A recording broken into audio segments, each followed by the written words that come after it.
새해가 되었지만 아직 우리는 1년 더 젊게 살 수 있고, 새해가 되었지만 아직 나이를 안 먹었습니다.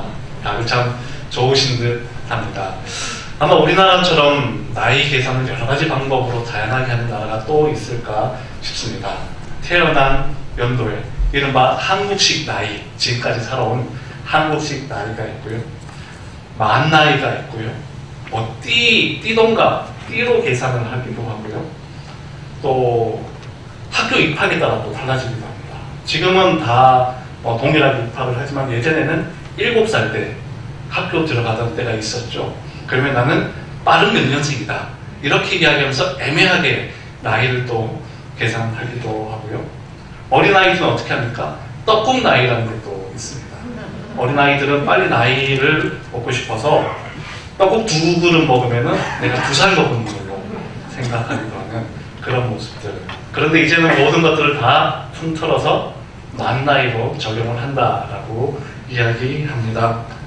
그리고 또 바뀌어지는 것 중에 하나가 이제는 유통기한이 아니라 소비기한으로 바꾼다라고 이야기를 하죠.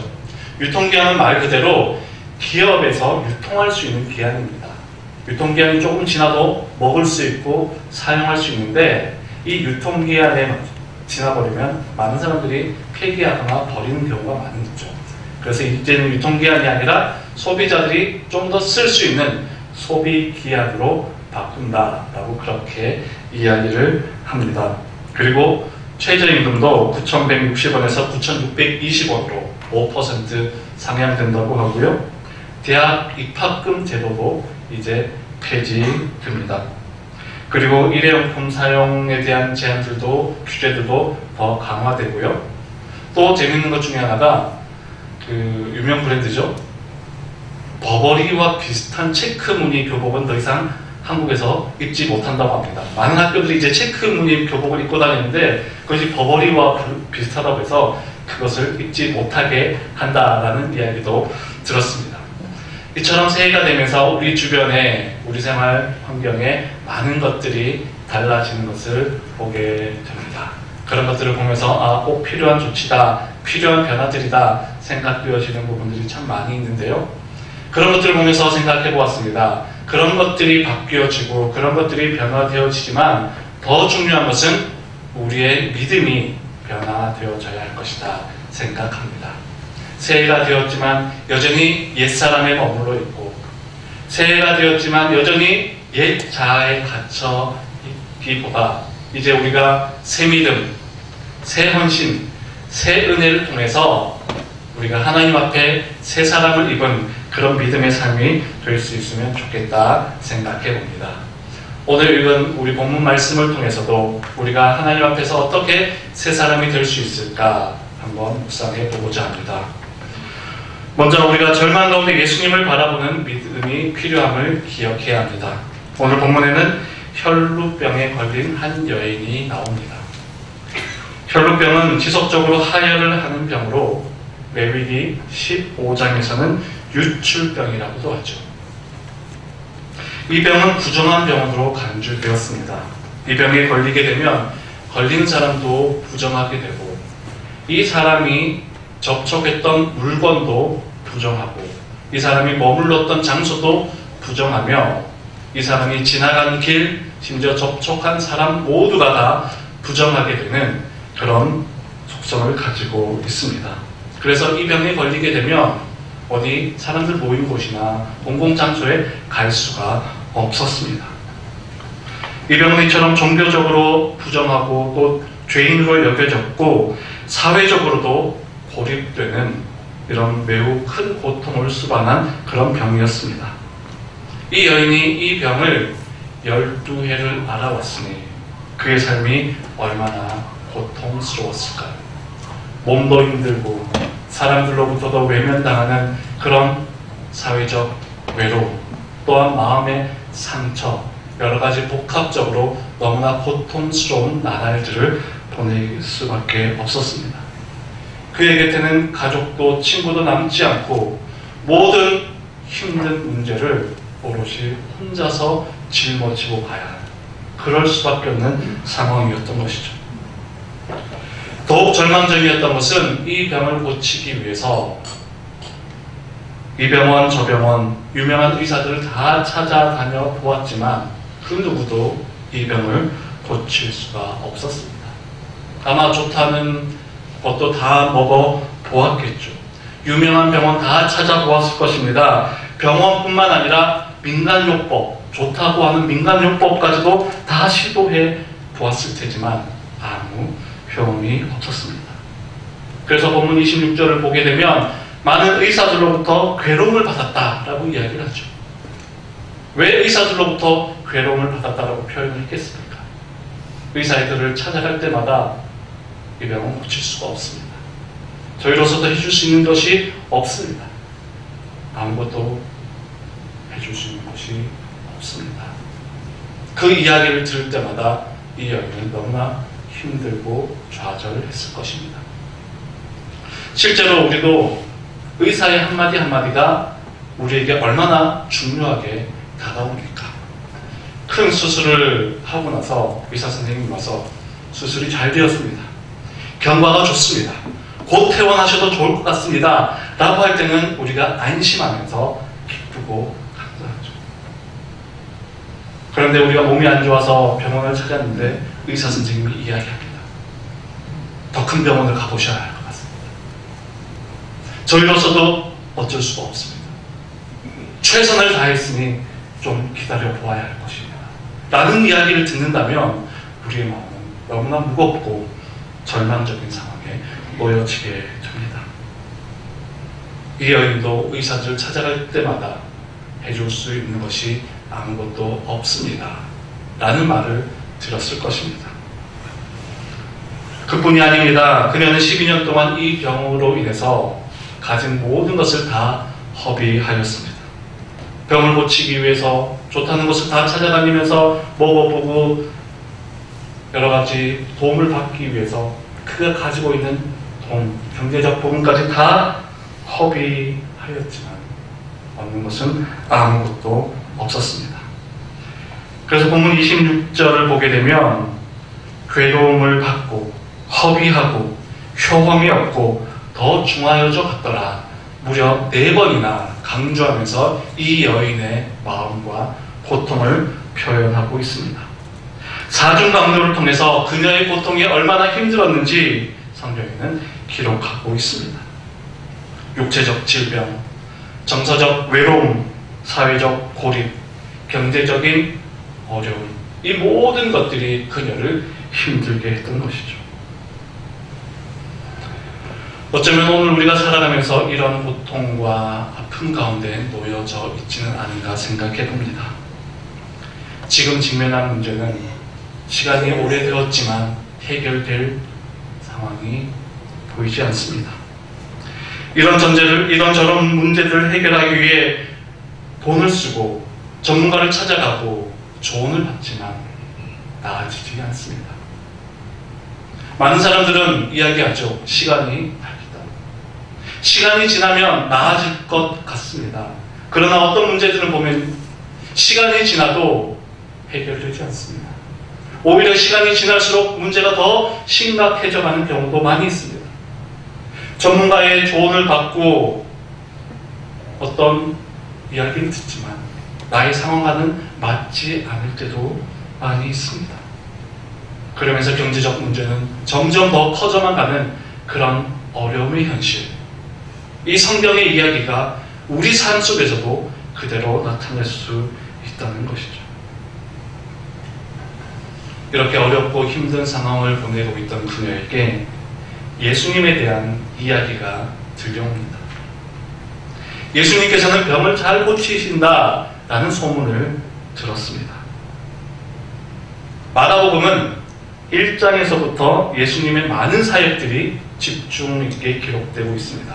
특별히 많은 사역 중에서 치유 사역이 마가복음에 많이 기록되어 있는데 중풍병자, 나병 환자, 손마른 자, 귀신 들린 자 이런 사람들을 예수님께서 잘 고치셨다라는 이야기를 듣고 이 여인도 이제 생각하게 됩니다.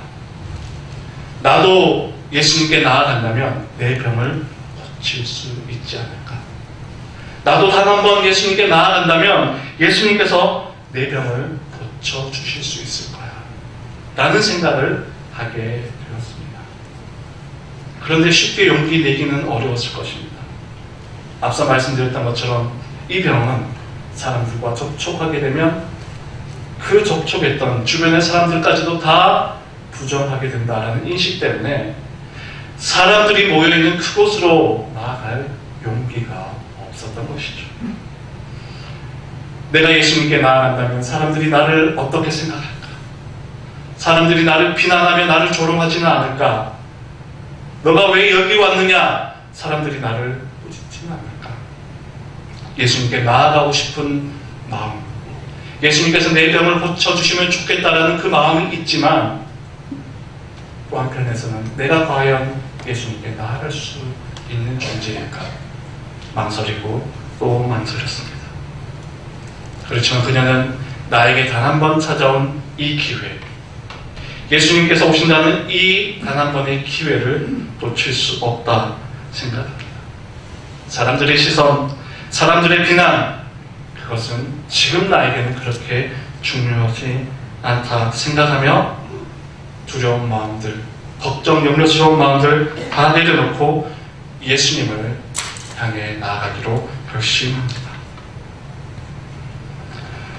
그렇습니다. 우리도 살아가다 보면 일도 힘들지만 때로는 일보다 사람이 더 힘들 때가 많이 있습니다. 아니, 일은 괜찮은데 사람 때문에 내가 힘들 때가 많이 있습니다. 일은 걱정되지 않고 일은 두렵지 않은데 사람 때문에 내가 힘들고 상처받고 사람을 두려워하는 그런 모습일 때가 많이 있죠. 그럴 때 우리는 어떻게 해야 하겠습니까? 바로 그때도 우리는 예수님을 바라보아야 합니다. 사람 때문에 지치고 사람 때문에 낙심되고 사람 때문에 두려워할 때에 그 사람 때문에 걱정하고 염려하기보다 예수님을 바라볼 때에 그 예수님 주신 평안과 예수님께서 주신 용기와 예수님께서 주신 지혜를 통해서 우리는 사람과의 관계도 잘 이겨갈 수 있음을 또한 기억해야 합니다. 이 여인은 자신을 둘러싸고 있는 여러 가지 많은 문제들, 사람들의 따가운 시선들이 있었지만 그 모든 것들을 다 내려놓고 오직 예수님만 바라보며 나아갔습니다. 우리 창신교회 모든 성도님들도 오직 예수님만 바라보며 나아갈 수 있게 되기를 축복합니다. 우리 인생에 여러 가지 많은 문제가 있고 아픔이 있고 해결되지 못한 그런 어려움과 염려들이 있을 때에 때론 사람 때문에 힘들어하고 사람 때문에 낙심되는 상황일지라도 오직 예수님만 바라보며 나아갈 수 있게 되기를 간절히 축복합니다. 아멘. 그리고 두 번째 우리에게 필요한 것은 바로 예수님을 붙잡는 믿음이 필요합니다. 이렇게 용기를 낸 그녀, 이제 무리 가운데 끼어서 예수님께 가까이 갑니다. 예수님만이 그녀에게 유일한 희망이었기 때문입니다. 예수님만이 오직 자신을 치유해 줄 수 있는 분이다 라고 생각하며 마지막 희망인 예수님께 다가갑니다. 그런데 감히 예수님 앞으로는 나아갈 수 없어 어떻게 하죠? 예수님 뒤로, 예수님 뒤편으로 다가갑니다.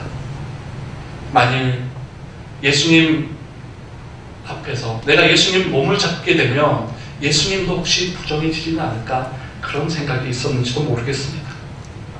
그래서 이 여인은 예수님 뒤로 살며시 다가가서 예수님의 옷자락을 붙잡습니다. 이렇게 예수님 옷에 손을 대었을 때 오늘 본문에서는 혈루의 근원이 말랐고 이 여인은 자기의 병이 나은지 즉시 깨닫게 되었다라고 말씀합니다. 예수님의 옷자락을 잡았을 뿐인데 그의 몸의 모든 병이 깨끗하게 나았다는 것이죠. 여기서 예수님 옷에 손을 대었다라고 하는 것은 스치듯 지나갔다라는 의미입니다.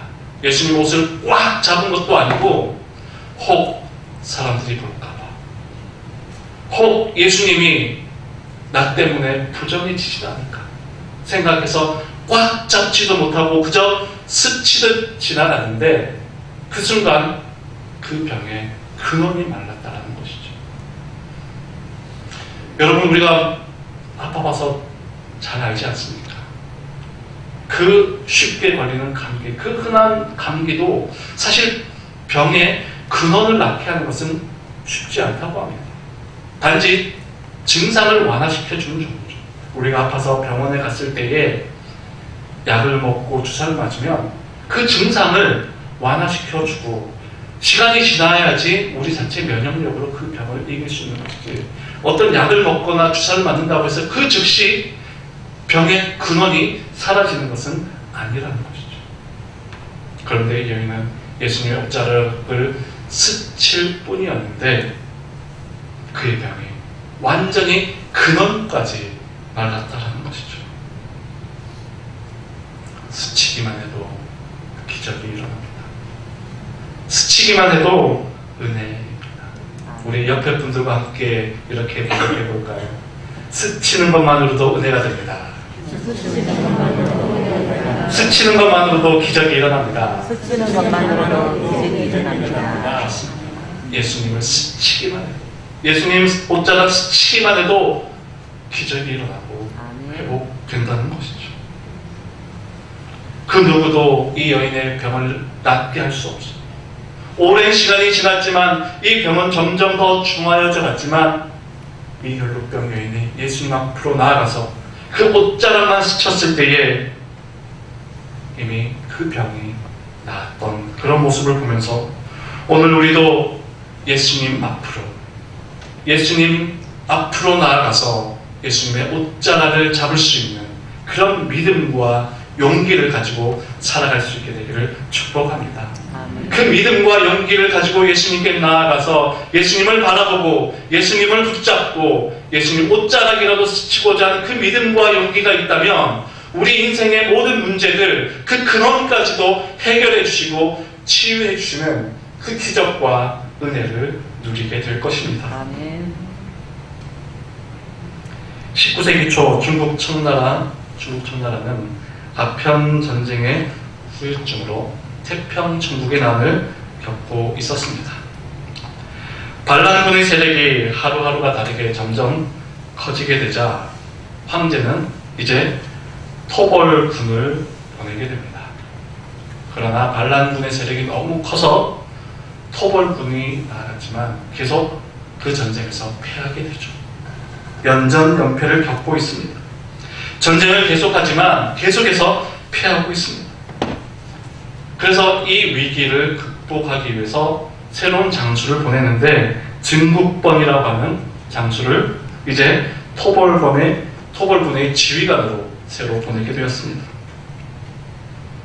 새로운 지휘관을 보냈으니 이제 분위기가 달라지지 않을까 기대했지만 그러나 새로운 지휘관 증국번이 갔음에도 불구하고 그 전쟁에서 계속 밀리고 지게 됩니다.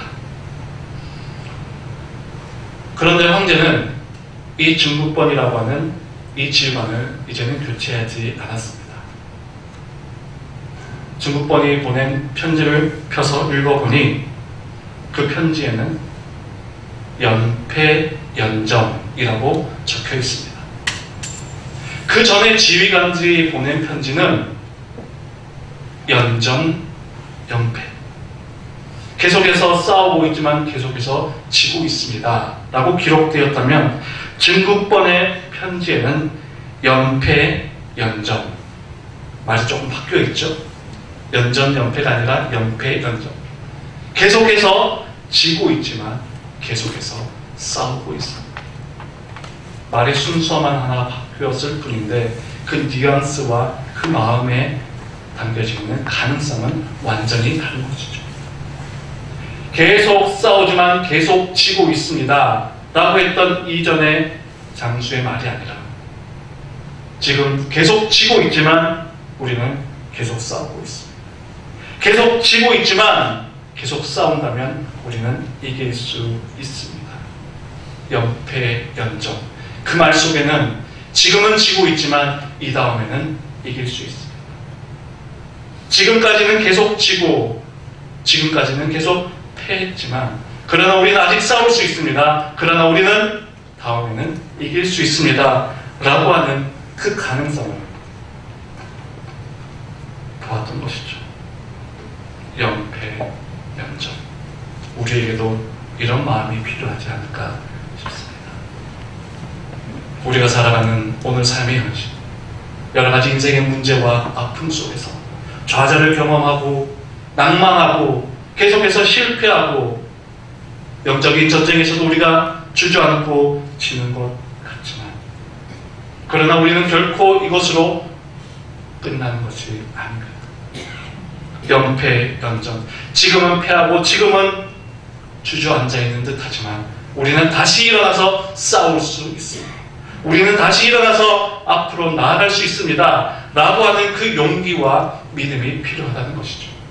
오늘 본문에 나오는 이 혈루병 여인의 삶과 여러 가지 많은 상황들은 계속해서 그를 낭망하게 하고 계속해서 그를 주저앉게 했던 상황이지만, 그러나 그 여인에게 마지막 남아있던 그 희망, 오직 예수 그리스도, 오직 예수님께 나아갈 때에 그는 다시 일어설 수 있다라고 하는 용기와 믿음을 가지고 나아갔던 것입니다. 그리고 예수님의 옷자락을 잡았을 때에 그 옷자락에서 전해지는 예수님의 사랑과 능력을 통해 자신의 문제에 있던 모든 아픔의 근원까지, 자신의 모든 인생의 뿌리까지 깨끗하게 치유됨을 경험했던 것이죠. 오늘 여러분들의 삶 속에서도 예수님 앞에 나아갈 때에 그러한 치유와 기적이 일어나게 되기를 간절히 축복합니다. 단지 내 삶에 여러 가지 보여지는 증상들만 좋아지고 개선되는 정도가 아니라 내 인생의 뿌리, 내 인생의 쓴뿌리, 내 인생의 아픔과 근원에 있는 문제들까지도 온전하고도 완전하게 치유되는 그 능력이 여러분들에게 임하기를 간절히 축원합니다. 아멘. 그리고 우리 마지막으로 기억해야 될 것은 예수님의 치유는 전인적인 치유였다라고 하는 것입니다. 이렇게 혈루증 여인이 예수님께 손을 대자 무리들을 바라보며 예수님이 이야기하십니다. 누가 내 옷에 손을 대었느냐? 누가 내 옷에 손을 대었느냐? 그러자 제자들이 이야기하죠. 아우, 예수님, 누가 손을 일부러 대었다고 그러십니까? 여기 주변의 사람들 보십시오. 얼마나 사람들이 많습니까? 서로 밀고 당기다가 잠시 스쳤을 뿐이지 누가 예수님의 옷을 일부러 잡았겠습니까? 제자들이 그렇게 이야기합니다. 아마 이 여인의 심정과 예수님의 마음을 제자들은 전혀 몰랐던 것이죠. 제자들이 이러한 반응에도 불구하고 예수님께서는 뒤를 돌아 그 여인을 바라보십니다. 그러면서 예수님께 그 여인을 바라보자 이 여인은 모든 이야기하죠. 그러자 예수님께서는 딸아, 내 믿음이 너를 구원하였다. 딸아, 너의 믿음이 너를 구원하였다. 여기서 우리가 주목해야 될 표현이 바로 딸이라는 표현입니다. 여기서 사용된 딸, 헬라어로는 듀가테르라고 하는 말인데요. 이 말은 아빠가 어린 자녀, 어린 딸을 부를 때 사용하는 애칭이자 그런 아주 친밀한 관계에서 사용되어지는 표현입니다. 오늘 본문 앞에 나오는 내용을 보게 되면 야이로의 딸을 살리는 이야기가 나오는데요. 그때 야이로가 자신의 딸을, 야이로가 병들었던 자신의 딸을 가리키는 말로서 이 듀가테르, 딸이라는 표현이 사용되어졌는데, 예수님께서는 야이로가 자기의 딸을 향해서 사용했던 똑같은 표현을 지금 예수님께서는 이 여인을 향해 사용하고 있는 것이죠. 여러분, 이 여인은 언제 그런 따뜻하고 사랑스러운 표현을 들어보았을까요? 여러분, 이 여인이 누군가로부터 딸아, 이렇게 사랑스럽고 따뜻한 그 호칭을 언제 들어보았겠습니까? 가족들도 이 여인을 다 외면하고 친구들도 다 외면하고 이 여인이 길을 갈 때면 사람들은 다 손가락질하며 그를 욕했을 것입니다. 사람들의 시선이 너무나 두려웠고 사람들의 시선이 너무나 아팠을 것입니다. 그런데 언제 언제 이렇게 사랑스러운 호칭을